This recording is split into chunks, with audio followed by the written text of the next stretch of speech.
इस घोड़े ने औरत के साथ जो किया उसे देखकर पूरे गांव की रूह कांप उठी। आखिर एक औरत एक घोड़े के साथ ऐसा कैसे कर सकती है? एक घोड़े के साथ क्या हो सकते हैं इस औरत के संबंध? जानने के लिए वीडियो को बिना स्किप किए आखिर तक देखें। प्यारे दोस्तों, जैसे कि हम सभी जानते हैं कि घोड़ा एक बहुत ही वफादार और साथ निभाने वाले जानवरों में से एक होता है। घोड़ा अपनी खास आदतों की वजह से सबको अच्छा लगता है। यह इंसानों से सबसे ज्यादा घुल मिल कर रहने वाला जानवर है, क्योंकि इस जानवर में शराफत और बुलंद हिम्मत मौजूद होती है। मगर कुछ लोगों का कहना है इस जानवर में घमंड भी पाया जाता है।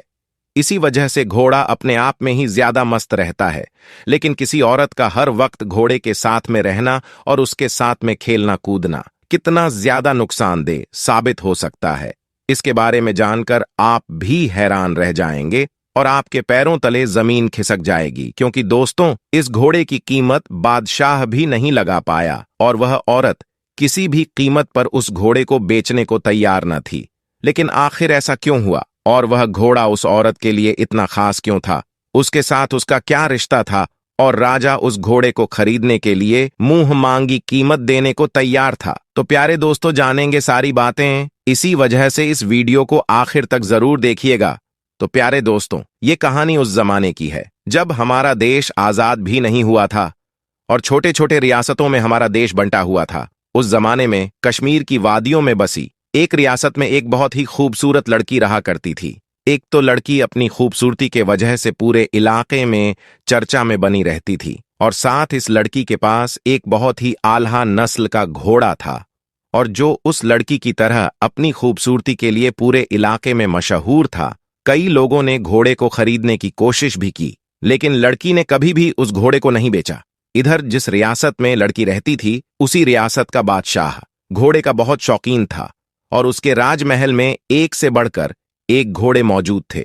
और बादशाह अक्सर अपने पसंदीदा घोड़े पर सवार होकर सैर सपाटे के लिए जाया करता था, और उसके साथ ही इस बादशाह को शिकार का भी बहुत शौक था, और इस काम के लिए वह अपने खेमे में मौजूद सबसे खूबसूरत और सबसे मजबूत घोड़े को लेकर जाता था।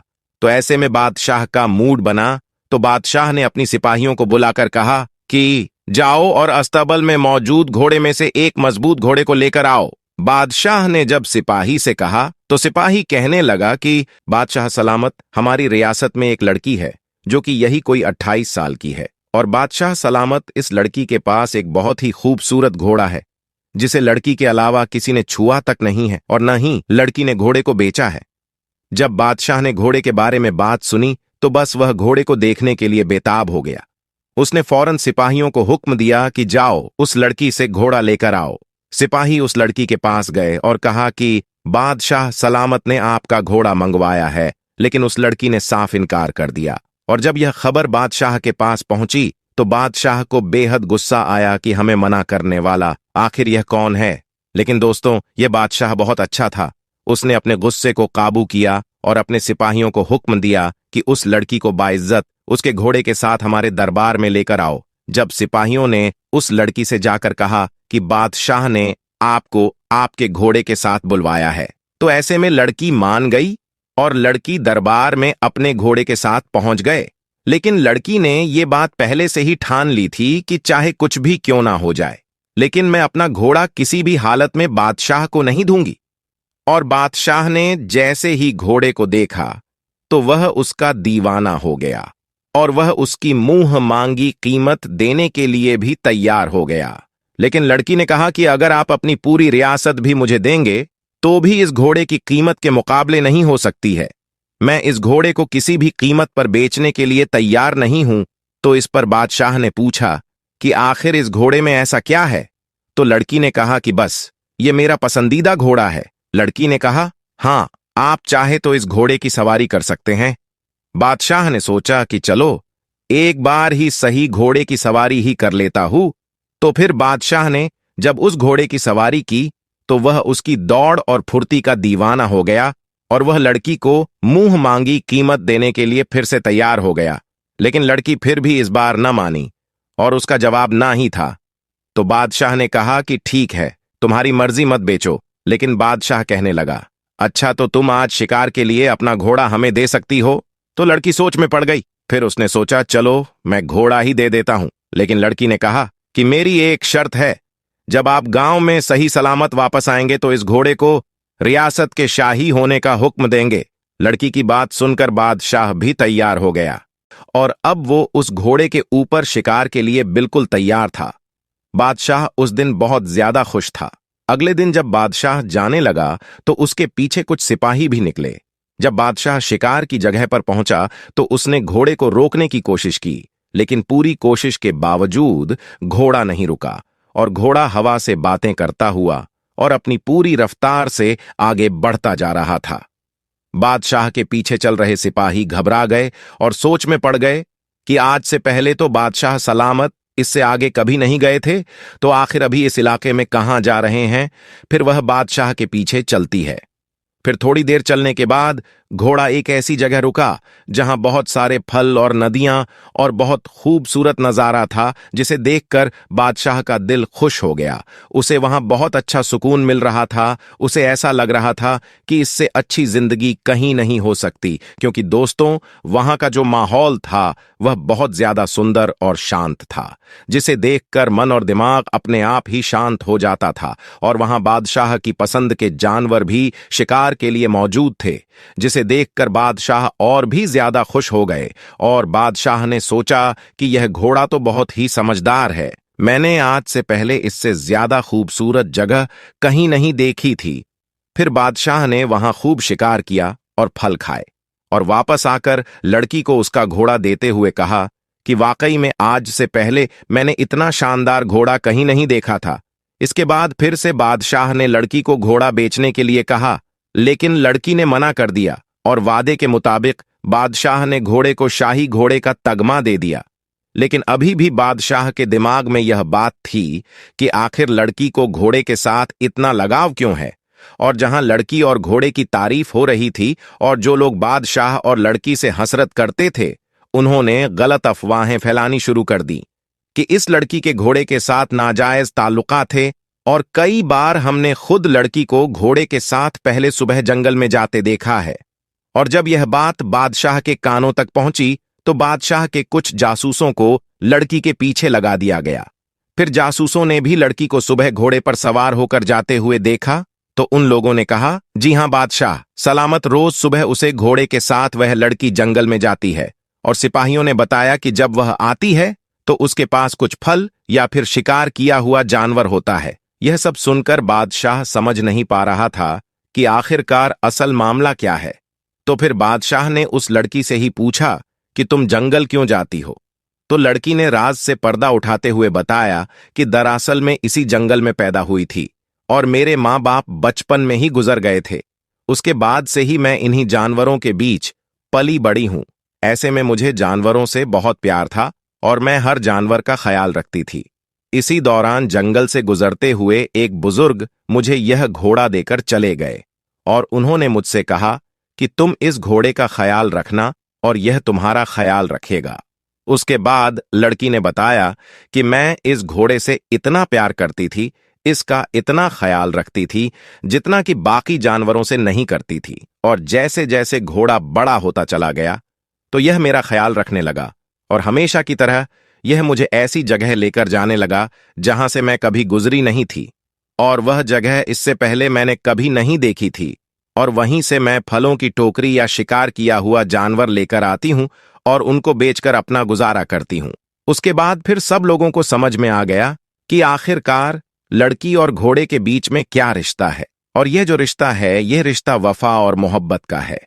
तो इस कहानी से बात तो समझ में आती है कि चाहे भले ही इंसान से मोहब्बत करें तो उसे धोखा मिलने की गुंजाइश तो होती है, लेकिन जब आप एक जानवर से मोहब्बत करेंगे तो आपको कभी भी धोखा नहीं मिलेगा। क्या आप लोग इस बात से वाकिफ हैं? जो लोग गुनहगार होते हैं, अल्लाह के दिखाए हुए राह पर नहीं चलते, धोखेबाजी करते हैं, ऐसे लोगों को अल्लाह अजाब देते हैं और उन्हें मौका देते हैं कि अभी वक्त है, सुधर जाओ, वरना इससे भी बुरा अजाब तुम्हें मिल सकता है। चलिए दोस्तों, आपको एक और वाक्य के बारे बताता हूँ। हजरत उस्मान गनी रजी अल्लाह ताला अन्हु का दौरा खिलाफत है। आप रजी अल्लाह ताला अन्हु अपने कमरे में बैठे हुए हैं। एक बंदा आपके कमरे में आता है और आकर कहता है कि ए अमीनुल मोमिनीन हजरत उस्मान रजी अल्लाह ताला अन्हा, एक बहुत बड़ा हादसा हो गया है। हजरत उस्मान रजी अल्लाह ताला अन्हु ने पूछा, क्या हादसा हो गया है?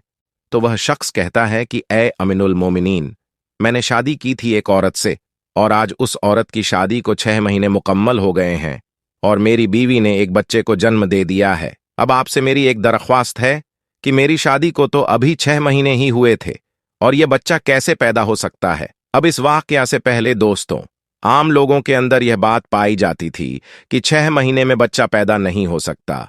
इसीलिए वह आदमी भी परेशान हो गया और अपने उस बच्चे को देखा भी नहीं, और सीधा अमीनुल मोमिनीन के पास आ गया। हजरत उस्मान रजी अल्लाह ताला अन्हु ने लोगों को जमा किया और मशविरा किया कि यह बच्चा हलाल का है या हराम का।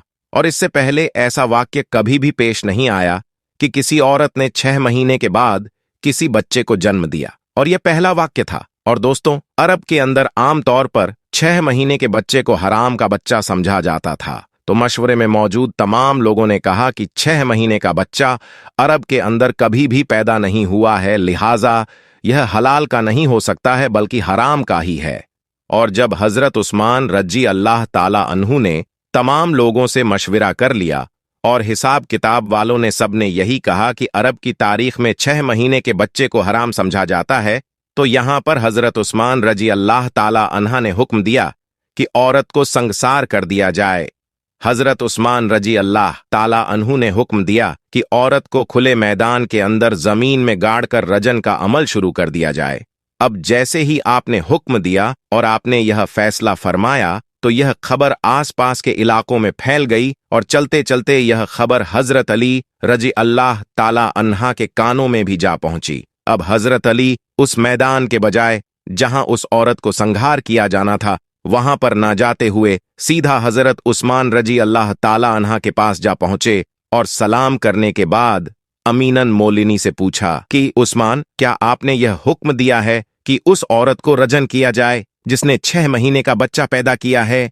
तो हजरत उस्मान रजी अल्लाह ताला अन्हा ने फरमाया है, मैंने ये हुक्म दिया है क्योंकि उसने हराम का बच्चा जन्मा है और 6 महीने में बच्चा पैदा नहीं हो सकता, और मैंने यह फैसला तमाम लोगों के मशवरे से किया है, और सभी ने यह मशवरा किया है कि 6 महीने का बच्चा हलाल का नहीं हो सकता। अब हजरत अली रजी अल्लाह ताला अन्हु ने इरशाद फरमाया और कहा कि ए अमीनुल मोमिनीन, आपने गलत फैसला किया है। हजरत उस्मान रजी अल्लाह ताला अन्हु ने फरमाया कि मैंने अपना हिसाब और किताब लगाया है कि 6 महीने का बच्चा हलाल का नहीं हो सकता है। तो यहां पर हजरत अली ने फरमाया कि उस्मान, 6 महीने का बच्चा तो कुरान से साबित है। अब हजरत उस्मान रजी अल्लाह ताला अन्हु ये सुनकर परेशान हो गए कि कुरान से कैसे साबित है। फिर हजरत उस्मान राजी अल्लाह हो ताला अन्हु ने कहा कि अच्छा, ये तो 2.5 साल बनते हैं, अब इसमें से 6 महीने का बच्चा कैसे निकलेगा? तो हजरत अली ने फरमाया कि दूसरी आयत पढ़ो। अल्लाह फरमाता है कि 2 साल दूध पिलाने के 30 महीनों में 2 साल निकालो, और जब आप 24 महीने निकालेंगे तो पीछे 6 महीने बचेंगे। तो हजरत उस्मान रजी अल्लाह ताला अन्हु फरमाने लगे कि ए अली, बात तो तुमने बिल्कुल ठीक कही है। हजरत अली रजी अल्लाह ताला अन्हु ने फरमाया, कयामत तक अगर किसी औरत का 6 महीने का बच्चा बिस्तर पर पैदा हुआ है तो उसे हलाल किया जाएगा, हराम नहीं, क्योंकि यह कुरान की आयत के मुताबिक है। और सारी दुनिया झूठी हो सकती है, लेकिन कुरान पाक की बात कभी झूठी नहीं हो सकती। हजरत उस्मान रजी अल्लाह ताला अन्हु ने फौरन सिपाहियों को दौड़ाया। अल्लाह ना करे कि उस औरत का संसार कर दिया जाए, तो कयामत के दिन मैं उस्मान को क्या बोलूंगा। हजरत उस्मान रजी अल्लाह ताला अन्हु रोने लगे और आपकी चीख निकल गई, और आपने सिपाहियों से फरमाया कि जल्दी जाइए, उस औरत को बचाइए। हजरत अली रजी अल्लाह ताला अन्हा भी वहां से निकले और वह सिपाही भी निकले। अल्लाह का करम है, ऐसा हुआ कि उस औरत को जमीन में गाड़ दिया गया और उसका सिर्फ चेहरा ही बाहर था, और उसकी बहन उसे आखिरी मुलाकात करने आई हुई है और जारोकता रो रही है और उससे बातें कर रही है। अब सिपाही भी वहां पर पहुंच गए, हजरत अली भी वहां पहुंच गए। उस वक्त वहां पहुंचते ही हजरत उस्मान रजी अल्लाह ताला अन्हु ने उस रजन को रोकने का हुक्म दे दिया, और उस औरत को उसी वक्त जमीन से बाहर निकाला गया, और हजरत उस्मान रजी अल्लाह ताला अन्हु ने उस औरत को अपने पास बुलाया और उसके बेटे को पेश किया गया। रिवायत के अंदर ही यह अल्फाज मौजूद है कि जिस तरह परिंदों में 2 अंडे मिला दिए जाए तो पता ही नहीं चलता कि कौन सा अंडा किसका है, दोनों में क्या फर्क है, इसी तरह उस बच्चे की शक्ल और सूरत बिल्कुल उसके वालिद के ऊपर थी और वालिद ने उसको अभी तक नहीं देखा था। वालिद ने जब देखा और कहा कि अल्लाह की कसम, यह तो मेरा ही बेटा है। तो मेरे प्यारे अजीज दोस्तों, यहाँ पर एक बात तो मालूम हो गई कि जो 6 महीने में बच्चा पैदा होता है उसे हलाल का समझा जाएगा, क्योंकि कुरान पाक में यह फैसला मौजूद है। तो उम्मीद करते हैं अगर आपको आज की हमारी वीडियो पसंद आई हो तो इस वीडियो को लाइक जरूर करें और चैनल को सब्सक्राइब करके और साथ लगे बेल आइकॉन को प्रेस कर दे, ताकि हम हमारे चैनल पर जो भी वीडियोस अपलोड करते हैं उसकी नोटिफिकेशन आपको मिलती रहे। धन्यवाद।